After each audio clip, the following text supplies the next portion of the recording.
Hello दोस्तों, हमारे YouTube channel में आप सभी का स्वागत है। तो दोस्तों, आज after market closing Tata power stock की Q2 रिजल्ट्स आउट हो चुकी है। अभी हम इनके रिजल्ट्स को डिटेल्स में डिस्कस करने वाले हैं और समझने वाले हैं कि Q2 में कंपनी की परफॉर्मेंस कैसी रही है, मार्केट एस्टिमेट्स को कंपनी बीट कर पाई है या नहीं, एंड यही रिजल्ट्स के अकॉर्डिंग हमें कल के दिन स्टॉक प्राइस के अंदर मूवमेंट्स देखने को मिलेंगे। तो शुरू करते हैं। यह है कंसोलिडेटेड फाइनेंशियल रिजल्ट्स की डेटा, एंड जो भी डेटा यहाँ पर दी हुई है ये करोड़ में दी हुई है। तो यहाँ पर हम रेवेन्यू फ्रॉम ऑपरेशंस की बात करें तो कंपनी ने इस बार रेवेन्यू जनरेट की है 15,697 करोड़ की। पिछले क्वार्टर की बात करें तो 17,293 करोड़ की रेवेन्यू जनरेट की थी कंपनी ने। अगर हम पिछले साल के Q2 की बात करें तो 15,738 करोड़ की रेवेन्यू थी। यानी कि रेवेन्यू के सेगमेंट में क्वार्टर प्लस ईयरली दोनों के अंदर गिरावट देखने को मिल रही है। मार्केट एस्टिमेट्स की बात करें तो 16,957 करोड़ की मार्केट एस्टिमेट थी, जिसे कंपनी ने मिस किया है। उसके बाद यहां पर देखो, revenue from operations and other income, इन दोनों को जोड़ दिया जाए तो हो जाता है टोटल इनकम। टोटल इनकम इस बार रही है कंपनी की 16,210 करोड़ की। पिछले क्वार्टर की बात करें तो 17,540 करोड़ की थी, एंड पिछले साल के Q2 की बात करें तो 16,029 करोड़ की थी। अब देखो, टोटल इनकम के अंदर क्वार्टर ऑन क्वार्टर बेसिस पे डिक्लाइन हुई है, लेकिन ईयर ऑन ईयर बेसिस पे बढ़ी है। क्यों? क्योंकि यहाँ पर जो अदर इनकम है, यहाँ पर देखो 513 करोड़ की अदर इनकम हुई है। अगर हम पिछले साल के Q2 की बात करें तो 291 करोड़ की थी। ठीक है, तो अदर इनकम के वजह से ओवरऑल जो इनकम है ये ईयर ऑन ईयर बेसिस पे बढ़ी है, लेकिन क्वार्टर ऑन क्वार्टर बेसिस पे डिक्लाइन हुई है।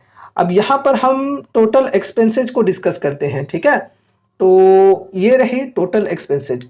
इस बार टोटल एक्सपेंसेज हुए हैं 14,082 करोड़ के। पिछले क्वार्टर की बात करें तो 15,856 करोड़ की एक्सपेंसेस थी। पिछले साल के Q2 की बात करें तो 14,754 करोड़ की थी। तो एक्सपेंसेज के अंदर भी क्वार्टर प्लस ईयरली दोनों सेगमेंट में गिरावट हुई है, यानी कि खर्चे जो हैं ये क्वार्टर प्लस ईयरली घटे हैं। अब यहां पर हम आगे बढ़ते हैं, नेट प्रॉफिट को डिस्कस करते हैं। Net profit for the period, तो ये रहा net profit for the period. इस बार कंपनी की नेट प्रॉफिट हुई है 1,093 करोड़ की। अगर हम पिछले क्वार्टर की बात करें तो 1,188 करोड़ की थी। तो नेट प्रॉफिट के अंदर भी क्वार्टर ऑन क्वार्टर बेसिस पे डिक्लाइन हुई है। ईयर ऑन ईयर बेसिस पे बात करें तो ईयर ऑन ईयर बेसिस पे बढ़ी है नेट प्रॉफिट। 1,017 करोड़ से बढ़कर 1,093 करोड़ पर प्रॉफिट पहुंच चुकी है। अब यहां पर हम मार्केट एस्टिमेट्स की बात करें तो मार्केट एस्टिमेट थी 1,052 करोड़ की, जिसे कंपनी ने बीट किया है 1,093 करोड़ की नेट प्रॉफिट करके। चलो, ये तो अच्छी बात है। अब यहां पर हम ईपीएस को डिस्कस करते हैं। तो देखो, जिस प्रकार की प्रॉफिट रही है उसी हिसाब से ईपीएस भी हमें देखने को मिलेंगे। तो देखो, इस बार की ईपीएस रही है 3.68 की। पिछले क्वार्टर की बात करें तो 3.9 की थी। तो क्वार्टर ऑन क्वार्टर बेसिस पे ईपीएस भी घटे हैं, जैसा कि नेट प्रॉफिट के अंदर डिक्लाइन देखने को मिली है। एंड उसके बाद यहाँ पर हम ईयर ऑन ईयर बेसिस पे बात करें तो 2.93 से बढ़कर 3.68 पर ईपीएस पहुंच चुकी है, जैसा कि नेट प्रॉफिट के अंदर भी हमें देखने को मिला ईयर ऑन ईयर बेसिस पे बढ़ी है।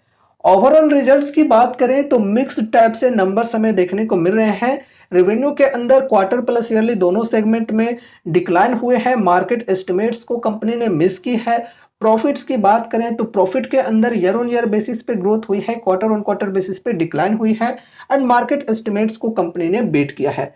तो मिक्स टाइप से नंबर्स आए हैं। अब देखते हैं मार्केट का रिएक्शन कल के दिन कैसा रहता है। वैसे आपका क्या ख्याल है, कमेंट में शेयर कर सकते हो। क्या आपने यहाँ पर इन्वेस्ट कर रखा है, ये भी चाहो तो शेयर कर सकते हो कमेंट सेक्शन में। तो दोस्तों, ये रही हमारी आज की वीडियो टाटा पावर स्टॉक से रिलेटेड। उम्मीद है कि इस वीडियो के माध्यम से आपको कुछ यूजफुल इन्फॉर्मेशन मिलेंगे। तो वीडियो को लाइक करके चैनल को सब्सक्राइब कर देना, और मिलते हैं अगले नए वीडियोस के साथ। तब तक के लिए बाय बाय।